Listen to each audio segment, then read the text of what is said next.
All right, we got an oldie but a goodie here. This is a Mag Manufacturing. When they existed, this was the Ultra Deadbolt. This is a 700. They also made an 800, which was kind of a more economical version of it, cheaper, which doesn't make much sense. You'd think a higher number would be better grade, but 70s were a different time. I guess the easiest way to tell is by looking at the faceplate that goes over the bolt, but obviously you can see this is a 700. These were incredibly popular in the 70s and 80s. I mean, they were on residences, apartments, which I guess are residences, but I mean single family homes, stuff like that, dormitories, things like that, even commercial.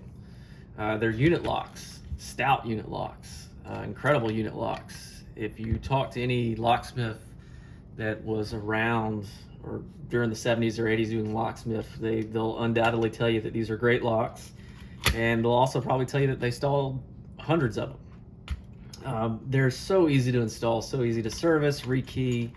It's amazing.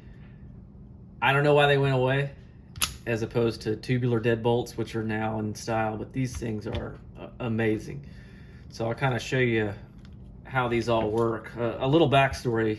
Mag, what we used to call it, Mag Manufacturing, I don't remember the exact full title of the company, but they were very big in the 70s, 80s, 90s, almost to 2008-9 when they were bought out by Donjo. But if you can think of the relationship between Baldwin and M-Tech, where basically they have the same product offerings going for the same market, Mag had that with Donjo, which is probably why Donjo bought them out.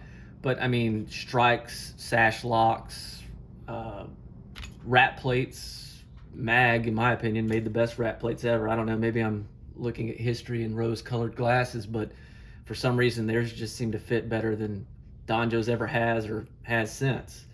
But they sort of tackled a niche market, which was pretty much analogous to Donjo today. So if you're familiar with Donjo's offerings, Mag basically did that as well. And then they had some oddities along the way, like this unit lock, this Ultra 700.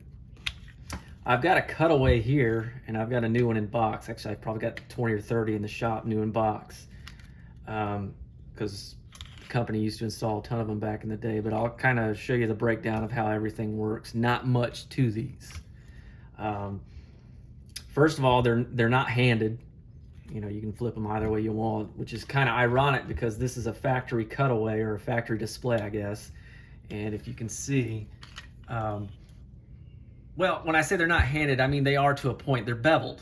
You know, every door, commercial, residential, has a slight bevel to it to help with closing and opening, but this is just straight flat. So if you hold it this way, you can kind of see how it sticks proud a little bit this way.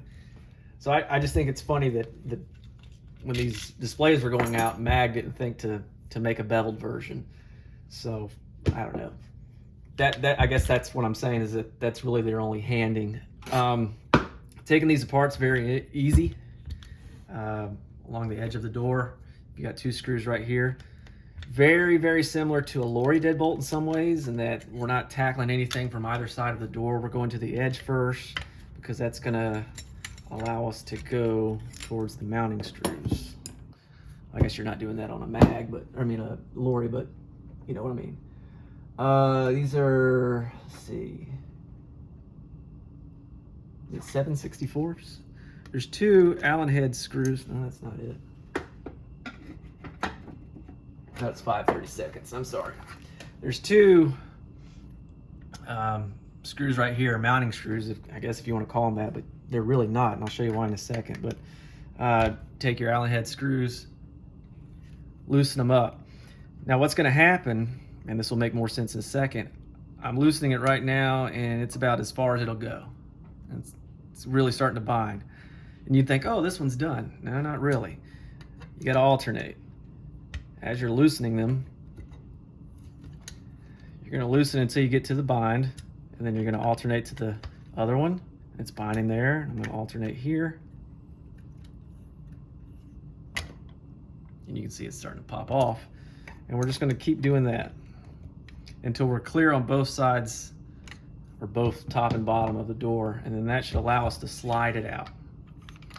So If you're not familiar with unit locks, that's pretty much how they're installed, or at least that's the prep. You cut a big rectangle out of the door and you would think, oh man, that just reduces the security of it. Really doesn't. Trust me, it doesn't. That's just, oh, this came apart. Let me put it back together in a way. The way that they mount, it's gonna ruin the video. The way that they mount is, come on, rotate. Well, the way that they mount basically sandwiches the lock into the door, so it's pulling into the door. There's not really any screws that you can necessarily drill out or get rid of to destroy it, and you can't hammer them off, you can't saw them off. Well, I guess you could saw them off, but God, I mean, you're going through that much. This is stainless steel right here. So get that out of the way, and I'll kind of show you how this all works and what I screwed up when I took it apart. Actually, I'm gonna have to loosen this up a little bit to really get the most out of it. You're kind of seeing where the action is right here is this plate and these roll pins. And this bottom one is the one that I popped out. If I loosen a little bit more, it should be able to pop back into place. And maybe I loosened it too much. These things are heavy, by the way. Okay, we're back in. All right, so the way these work is there's two plates. There's one on the bottom and there's one on the top. Now, as you tighten one of the set screw, I guess both, as you tighten them both, it's gonna pull this plate forward. And when it does that, it's gonna pull both sides of the lock in. This is basically gonna sandwich the door. Anything from 1 5/8 to 1 and I think it's 15/16. No, 13/16, which is just a little bit more than 1 3/4, which is standard commercial. So that's what this will fit. But basically, and I'll tighten one here, is as I'm tightening, it's pulling, as you can see, that plate, which is wanting to come out again, is riding up those roll pins, and that's what's pulling it into the door. And now I can keep tightening. Let's see if it'll do it. Okay, I'm about binding right about here. I can start to feel it. So that's why you got to alternate, is because this portion is not. So you got to alternate. Put your hex head Allen wrench in there, and you're going to tighten it. And it's starting, no, not yet. Thought it was. Now it's binding. So we're going to rotate again. So they want to come out. And then you just do that all the way. You do it until both of them are not freely moving anymore, starting to bind, starting to get snug. When both of them are doing that, you take your Allen wrench, you do a half circle turn, 180 degrees. That's what the installation instructions recommend. But that's really all there is to installing them. Now, there's cylinders here. I've got a Medeco Original, and I've got a Gemini. How do we get to those? Now, this is another part of what made these things so great, is because normally you'd have, for a mortise lock, you'd have one set screw. But in here, we've got a set screw here at the top, here at the top, and then also at the bottom. So each cylinder, whether it was a mortise thumb turn on the inside or a mortise keyed, Baldwin or original, whatever it is, you've got two set screws running into both sides of those channels, which are drilled so that it didn't matter left, right hand door. You've got two channels, but that's what kind of sort of made this thing so stout, is that you've got two things holding on to the mortise cylinder as opposed to typically what's now one. And then on the inside, they're pretty much, I don't want to downplay them, but they're basically glorified deadbolts or bolts. Here's key. Show you the action. Go back over here. It's basically just a bolt in the middle, 1 1/8" bolt. As you can see, you've got a standard cam, what they call a Yale cam. Just basically retracting and throwing that bolt. All tangled up. But I mean, look at that bolt. That's a stout bolt, especially on like a apartment or dormitory or something like that. Now I know with dormitories it's a little bit different now because they're part of NFPA 101 and IBC and all of that, but residential really depends on the locality.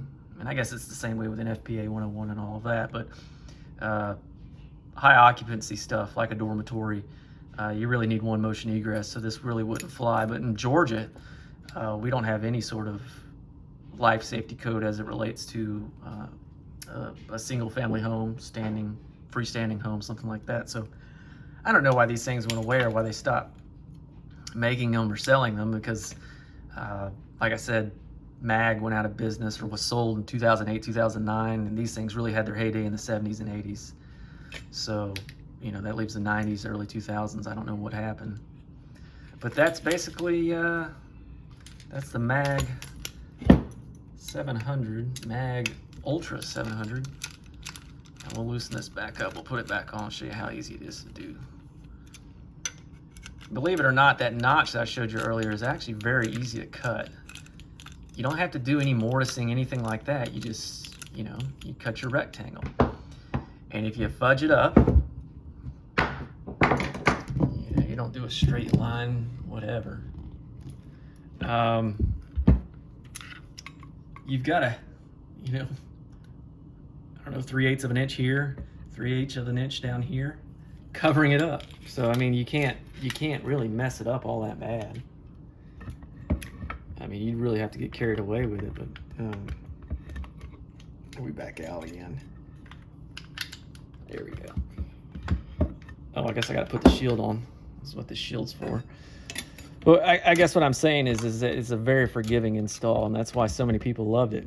Not to mention, it's a lot easier to prep just to cut out a rectangle. You don't have to mortise any sort of strike. Well, I guess you got to mortise the strike, but I mean for the bolt latch, anything like that. Pull this back out of here. So I'm going to tighten it, snug here. I'll tighten this one up here. Getting snug here. Alternate back down here. Snug down here. Snug, and keep going down here. All right, we're about tight right there, so I'll give it an extra 180. Up here, 180. We're good on the door. We're fixed. Give it the old what's for. Bolt's dead. If you don't know, that's why they call it a dead bolt, because once it's thrown, it's considered dead, non-movable, non-livable. And then we just got to put on the faceplate, which is right here. 2 screws hold it in.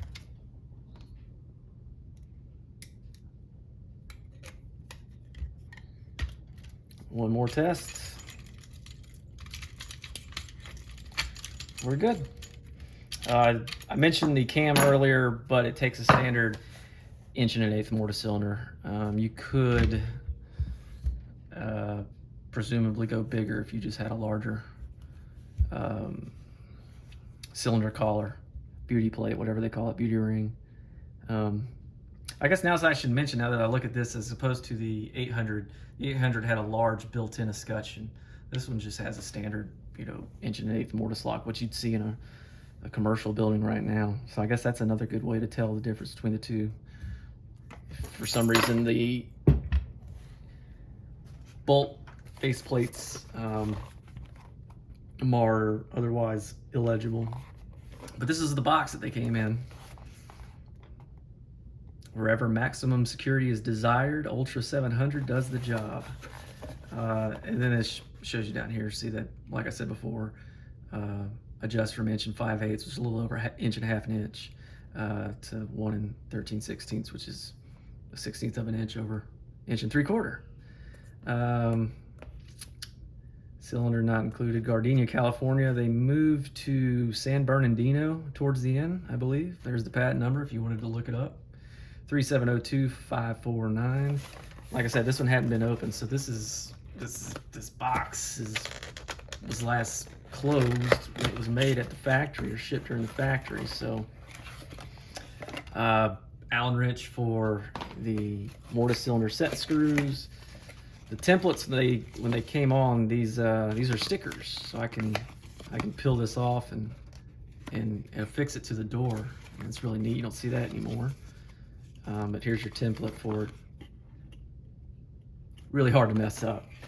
They're also nice. They give wave washers or spacers for the cylinders, the mortise cylinders. Don't include the collars, but can't win them all. Your set screws for your cylinders right there. Here's the lock. What's that, satin bronze? Satin bronze. It's crazy to think that this was probably packaged up in the, I don't know, early 80s.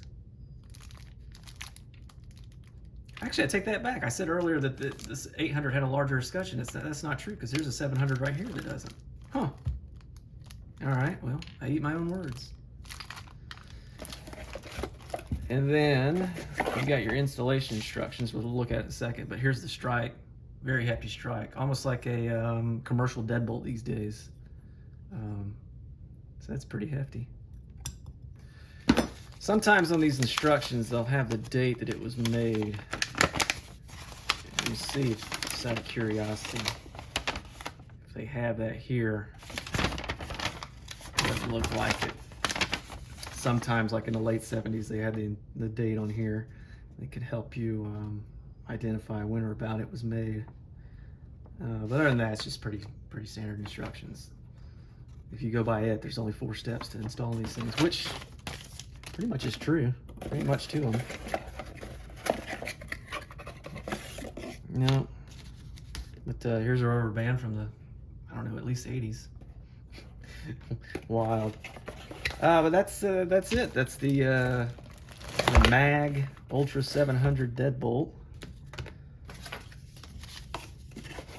Like I said, if you talk to anybody that was around at the time or ever installed these, they'll probably say these things were incredible. And they are. Still are. So I don't know if I'm going to title this video how they worked or how they still work, because there's still plenty out there. Actually, I know of a very big building in Atlanta that still has them, a dormitory. So, God, it's so easy to take them out, but putting them back in is the trouble. But anyway, that's the MAG Ultra 700.